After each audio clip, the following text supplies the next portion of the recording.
Fala galera, começando agora mais um Esquenta B2B, desta vez para poder falar sobre como chega o Fluminense para o início do Brasileirão de 2021. Bem, ainda no final do Brasileirão de 2020, o Fluminense descartou quaisquer chances de manter o Marcão como técnico da equipe principal e anunciou a contratação do Roger Machado para a atual temporada.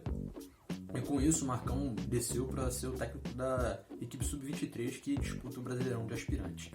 E com o novo treinador, acabaram chegando novos reforços, ao todo foram 8, O Wellington, que estava no Atlético Paranaense, campeão da Sul-Americana, Samuel Xavier, ídolo de grande parte da torcida do Ceará, lateral direito, os atacantes Abel Hernandes e Hugo Badilha, melhorou as opções disponíveis para a zaga com David Braz, Manuel e também o Rafael Ribeiro, que veio por empréstimo do Náutico, como o Bobadilha veio por empréstimo do Guarani do Paraguai, e contratou também o meio equatoriano Casares, que teve boas participações, apesar de muito irregular, teve boas participações no Atlético Mineiro e no Corinthians, obviamente.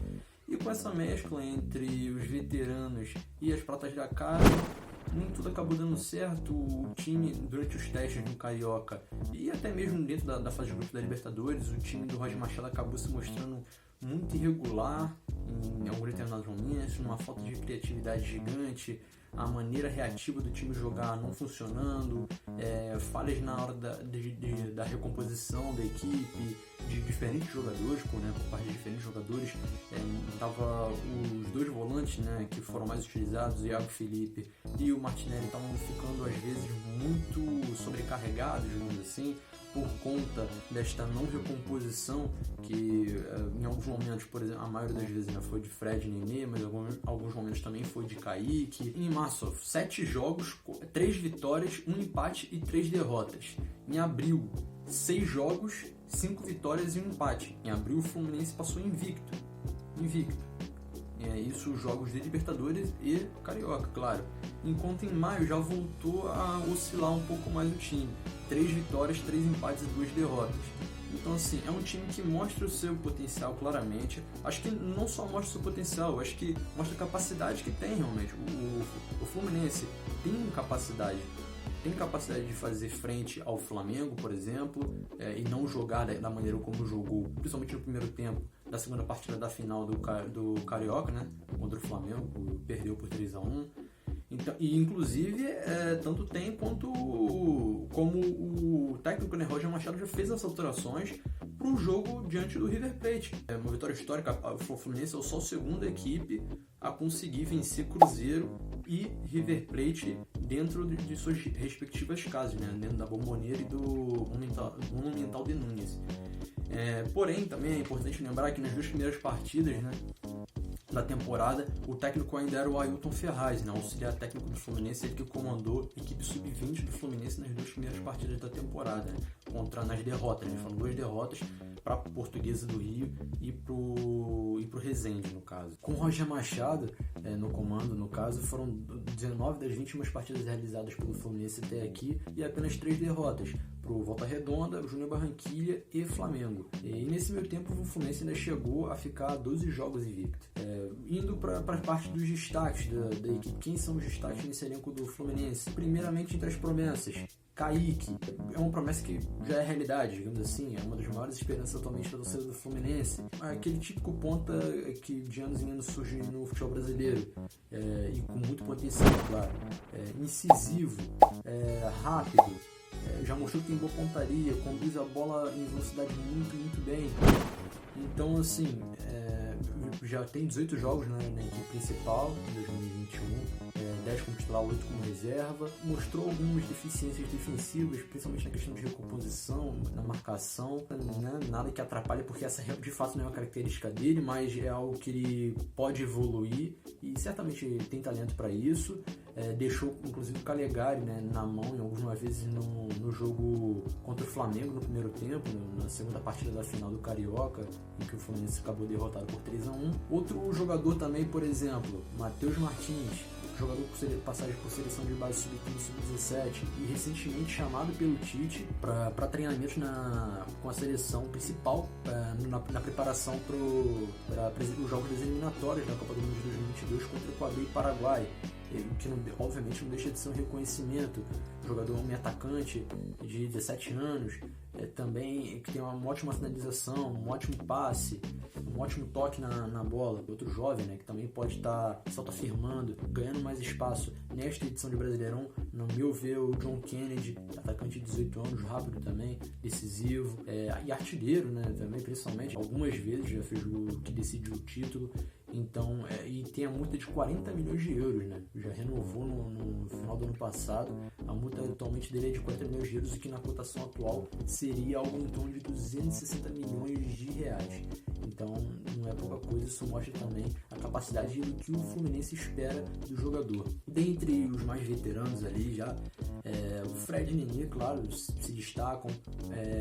O Fred já tem o dobro, mais do que o dobro, de gols em 2021 do que ele fez em 2020. Em 2020 foram 5 gols em 28 jogos e nesse ano já são 11 gols em 14 jogos. Obviamente que assim, o Fred ele sofreu com algumas lesões, diferentes lesões no ano de 2020, mas isso mostra a eficiência, né, no caso dele. A média de gols dele, por exemplo, a média de gols do Fred na atual temporada, em 2021 já, é de 0,77 gols por jogo, enquanto em 2020 foi de 0,18 gols por jogo. Ou seja, mais do que quadriplicou a média de gols dele. Isso deixa bem nítido, deixa bem claro a diferença, como melhorou a eficiência do Fred. E além dele ter se tornado já o terceiro artilheiro brasileiro com mais gols na Libertadores, igualando o Célio Taveira, ex-Vasco, ex-Nacional do Uruguai, com 22 gols.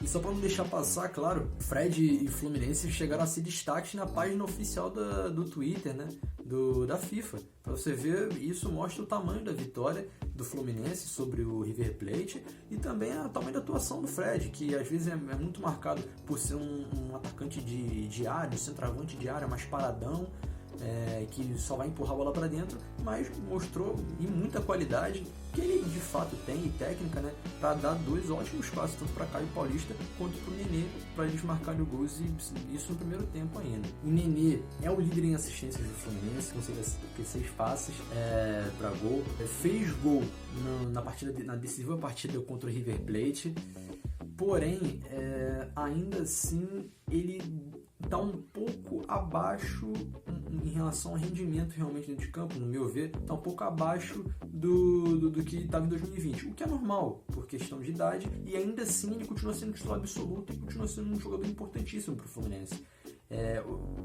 Eu cheguei a suspeitar de que talvez o Casares fosse chegar e assumir titularidade aos poucos, algo do tipo, mas não é o caso, até mesmo porque o Casares não meio de tanta intensidade, de imprimir um ritmo tão forte assim. A principal característica dele, uma das principais, é a batida na bola, o lançamento pelo alto, etc. O passe dele é muito bom, mas em relação à recomposição, ajuda na marcação, que acaba sendo um dos principais problemas, e o próprio Roger Machado, inclusive, já falou isso em coletiva, que os volantes acabam ficando sobrecarregados às vezes por conta dessa falta de recomposição, digamos assim.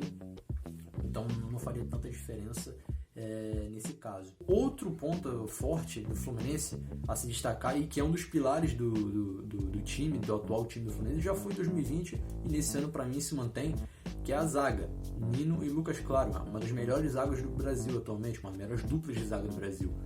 Nino eficiente, seguro, bom na bola aérea, convocado para a seleção olímpica mais uma vez, e se tudo dando certo, deve se confirmar que vai estar presente na corrida pelo ouro lá no Tóquio 2020. Tóquio 2020 é o nome do evento, claro que vai acontecer em 2021, enfim. Lucas Claro também ótimo na bola aérea, fez sua melhor temporada em 2020, 6 gols em 42 jogos, e o principal fator foi o zagueiro menos driblado no Brasileirão de 2020. Foram 4 dribles sofridos em 31 jogos do Brasileirão. Então é 0,1 dribles por jogo sofrido, né?